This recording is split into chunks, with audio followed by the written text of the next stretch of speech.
आज हम बात करेंगे निफ्टी 50 की। आज दिनांक 24 जून है। 24 जून में इसमें क्या हुआ वो भी देखते हैं। तो ये चार्ट है निफ्टी 50 का, अब इसमें देखें तो ये आज कैंडल बनी है इसकी। और जैसा कि मैंने पहले भी इसी संबंध में एक वीडियो बनाई थी जिसमें मैंने बताया था कि ये इस जोन में फंसा हुआ है। पहले ये जोन था इसका जिसमें इसने 14 दिन गुजारे। ये वर्किंग डेज है, यानी इसमें सैटरडे संडे काउंट नहीं है, तो 14 दिन इसमें गुजारे। उसके बाद अभी फिर इस जोन में फंसा हुआ है और इसमें भी इसने सेकंड कंसोलिडेशन में भी 33 दिन आज हो चुके हैं इसको, लेकिन अभी तक ये निकल नहीं सका है। 33 दिन में आप सैटरडे संडे जोड़ लेंगे तो काफ़ी दिन हो जाएंगे इकट्ठे। तो आप ये मान चलिए कि अभी कंसोलिडेशन बहुत अच्छा चल रहा है। तो अब इससे होना क्या है और हमें क्या फ़ायदा है।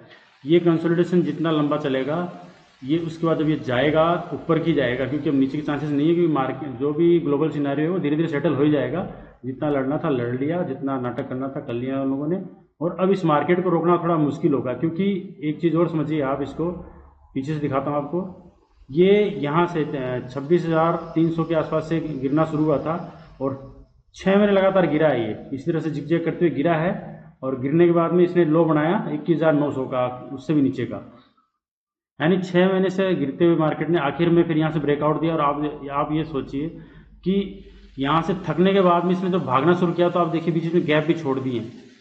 तो गैप फिलिंग थ्योरी भी इसमें काम करेगी, वो बाद में करेगी जब कभी ये मार्केट गिरेगा। फिलहाल तो ये यहाँ कोई काम आना नहीं है। तो अब ये इसके बाद में यहाँ से इसने ब्रेकआउट दिया और ये कंसोलिडेशन किया, बहुत अच्छा कंसोलिडेशन करने के बाद फिर इसने ब्रेकआउट दिया और फिर ये अभी कंटिन्यू कंसोलिडेशन कर रहा है। ये निकल भी जाता है, लेकिन क्योंकि ये ईरान और इजराइल वाली जो लड़ाई छिड़ी है उसकी वजह से ये फंस गया यहाँ पे। तो अभी इसमें फिर आगे क्या बनेगा, तो मुझे लगता है क्योंकि ये लड़ाई तो कितने दिन चलेगी, अब तो थोड़ी हो सकता है सेटल हो जाएगी, तो ये मार्केट तो ऊपर जाएगा ही जाएगा। उसके साथ ये जो आपके स्टॉक्स जो मैंने बताए थे, ये साइड में दिखाता हूँ आपको। ये स्टॉक्स जो मैंने बताए थे ये भी ऊपर जाएंगे इसी हिसाब से। तो अभी ये किस तरह से अभी इनका क्या लेवल है, कहाँ जा रहे हैं, किस लेवल तक पहुँचे, हमें इसमें बाइंग अपॉर्चुनिटी बनती है या नहीं बनती है, वो भी चेक करेंगे। इससे पहले मैं दिखाता हूँ, एक मैंने ये वीडियो डाली थी 3 महीने पहले वीडियो डाली थी। तो आप इसमें देख रहे हैं ये लिखा हुआ है 9 मार्च की वीडियो है। उसमें मैंने ये स्टॉक्स बताए थे। अगर आप इसमें गौर करें तो ये जियो फाइनेंस उसमें 221 में चल रहा था, तब ये वीडियो बनाई थी आप लोगों के लिए। हैथवे 14 रुपये 17 पैसे, Relaxo 441, Indigo point 1063, Lakshmi Organics 187, HFCL 83, IEX 63 रुपये का था, ये 98, JP पावर 14 रुपये का था, क्लीन साइंस, बंधन बैंक भी। ये जितने भी आपको दिखा रहा हूँ इसके अलावा भी हैं, अगर मैं वीडियो चलाऊँ तो, लेकिन वीडियो चलाने फिर क्या लंबी हो जाएगी, आपको टाइम ज़्यादा लग जाएगा, इसलिए मैं वीडियो नहीं चला रहा हूँ। आप जाके देख सकते हैं इसको। तो ये जितने बताए थे स्टॉक्स आज के डेट में कहाँ पे हैं, ये PNB भी देख लीजिए 91 पे है अभी, आज कितने पे है, और ये कितने पर जा चुके हैं, ये जाके वापिस आए हैं थोड़ा। ये 668 का टाटा मोटर, बजाज इन शुगर, मेडी असिस्ट, ये सब चेक कर सकते हैं आप। ये 3 महीने पहले बताए थे। और ये क्यों बताया था मैंने, उसमें मैंने इसका टाइटल आप देखेंगे तो मैं लिखा है सेल 70% डाउन होगा, चूक मत जाना। यानी कि वैल्यू बाइंग की बात कर रहा था मैं इस संबंध में। अगर आपको मैं एक चीज़ और दिखाऊं, ये कल ही मैंने डाला था, एक शॉर्ट डाला है जिसमें वैल्यू बाइंग होते हैं, थंब रूल बताया था। वैल्यू बाइंग गिरते मोमेंटम बाइंग, चढ़ते बाजार में कारगर। ठीक है, वैल्यू बाइंग कैसे करते हैं, गिरते बाजार में। तो गिर रहा था उसमें बाजार, इसलिए किया था, 13 घंटे पहले का ये।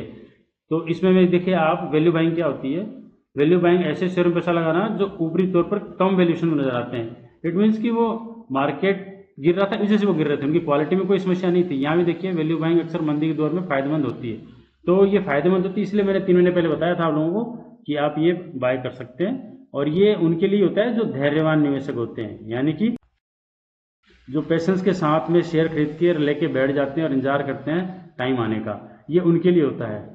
तो आप किस तरह के हैं वो आपको डिसाइड करना है। अलावा मैंने ये 5 दिन पहले एक वीडियो बनाई थी, उस समय ये निफ्टी जो चल रही थी वो इस बीच में थी कहीं, और अभी जो है निफ्टी आप ये देख रहे हैं यहाँ पे आ गई है, और यहाँ पे अभी भी इसको ब्रेक नहीं किया है। अगर ये इसको ब्रेक करती है, जिस तरह से पैटर्न बन रहा है, तो अगर ये ब्रेक करती है तो आप ये मान के चलिए कि अगला जो टारगेट होगा इसका, यहाँ से अगर ब्रेक करती है तो अच्छा ब्रेक करेगी ये, और 25,300 को ब्रेक करने के बाद में ये आएगी 25,900 पे, उसके बाद 26,300, ये इसका ऑल टाइम हाई करीब है। और इसके बाद में इसकी मोमेंटम चलेगा ये, इसमें कोई डाउट नहीं, क्योंकि बहुत दिन से मार्केट को रोका हुआ है, तो जाएगा। उसके बाद अगला टारगेट होगा 27,500, और उसके बाद ऊपर और भी टारगेट आएंगे, वो बाद में बता दूंगा। तो ये फिलहाल आप 27,500 के हिसाब से जो भी स्टॉक खरीदें, आप ये प्लान करके चलें कि जब निफ्टी 27,500 के आसपास पहुंचेगा तभी उसमें से कुछ हम सेलिंग अपॉर्चुनिटी ढूंढेंगे। फिलहाल हम सिर्फ बाइंग अपॉर्चुनिटी ढूंढ रहे हैं, और वो मैं बताता हूँ आपको, जो मेरे पुराने स्टॉक्स थे उन्हीं में से बताता हूँ कि मैं नया नहीं ऐड कर रहा हूँ इसमें। तो आप ये इसमें देखिए पहले, जैसे हैथवे, तो हैथवे में अभी क्या चल रहा है वो देख लेते हैं। थोड़ा सा मेरा नेट स्लो है तो हो सकता है आपको दिक्कत आएगी कुछ समझने में, तो थोड़ा सा आप एडजस्ट कीजिएगा क्योंकि नेट मेरा स्लो है। तो अभी आप ये देख रहे हैं, ये जितनी भी ऑरेंज लाइनें होंगी ना, ये ब्रेकआउट लाइन होगी, और ये जो लाइन, जो पतली वाली लाइन ऑरेंज वाली है, ये कंफर्मेशन लाइन होगी, यानी ब्रेकआउट कंफर्म हुआ। तो यहाँ ब्रेकआउट कंफर्म नहीं हुआ। कैसे होता है ब्रेकआउट कंफर्मेशन, वो मैं आपको बता देता हूँ, जिससे आपको एक आइडिया लग जाए, जनरल आइडिया। ये कैंडल जो है, ये मैंने पहले लाइन खींची हुई है, इसको ब्रेक किया इसने।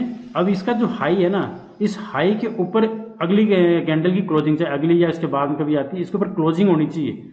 ये जाके आना ब्रेकआउट कंफर्मेशन नहीं होता, इसके ऊपर क्लोजिंग हो जाएगी तो ये माना जाएगा कि ये ब्रेकआउट कंफर्मेशन हो गया। जैसे मैंने अभी एक दो दिन पहले ही वीडियो डाली थी, उसमें बताया भी था मैंने, ये आपको, ये वीडियो थी इसकी इंडिगो पैंट की, उसमें मैंने बताया भी था कि इसमें ब्रेकआउट कंफर्म हो गया है। तो फिलहाल हैथवे में भी ब्रेकआउट कंफर्म नहीं हुआ, और ये ब्रेकआउट के पास में है, तो इसमें बाइंग अपॉर्चुनिटी बनती है। अगर किसी को बाय करना है तो इस लेवल में बाय कर सकता, कोई समस्या नहीं है। उसके बाद हम चलते हैं रिलैक्सो फुटवेयर पे।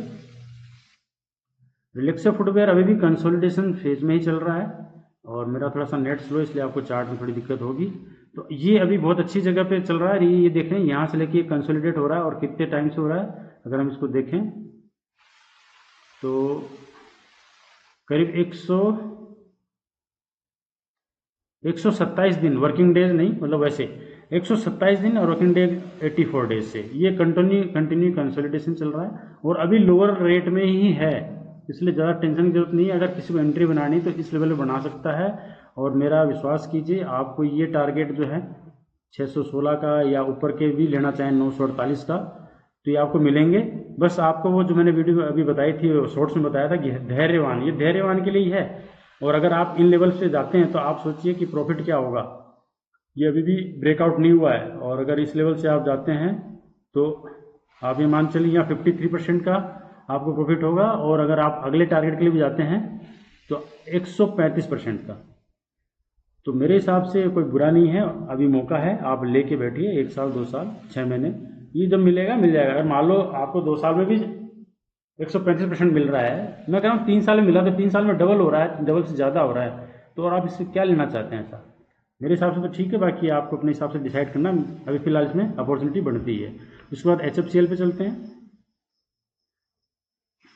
HFCL का भी अभी बिल्कुल सही जोन में है, यहाँ पे आप बाइंग कर सकते हैं, ये बाइंग जोन है इसका।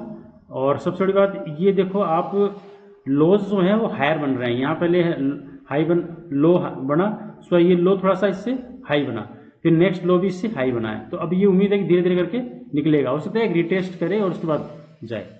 तो फिलहाल ये बाइंग जोन में है, और अभी तक इसका ब्रेकआउट नहीं हुआ है। अगर आप इसको इस तरह से भी प्लान कर लें कि मतलब चलो मुझे तो 5% 7% ही चाहिए, तब भी कोई बुरा नहीं है। आप अगर यहाँ से भी बाइंग करते हैं और इस लेवल पे भी जाते हैं ब्रेकआउट तक, तो 11% तो आपको ऐसे मिल ही रहा है। आप इसके लिए भी प्लान कर सकते हैं। अगर आप मोमेंटम शेयर के हिसाब से करना चाहते हैं और वैल्यू बाइंग करना चाहते हैं, तो मेरे हिसाब से आप 163 के लिए जाइए, और ये आएगा आपको 95% करीब मिल जाएगा आपको। वेट कीजिए 2 साल 1.5 साल, आराम से आपको मिलेगा। 1.5-2 साल में डबल हो रहा है तो बहुत बड़ी दिक्कत नहीं है। उसके बाद हम चलते हैं लक्ष्मी ऑर्गेनिक्स पे। लक्ष्मी ऑर्गेनिक्स में अगर अपन देखें, थोड़ा सा नेट फिर वही स्लो है, इसलिए मेरी समस्या बढ़ रही है। बिना नेट के तो क्या बताएं। चलो मैं इसको रोकता हूँ वीडियो, फिर नेक्स्ट बनाऊंगा वीडियो।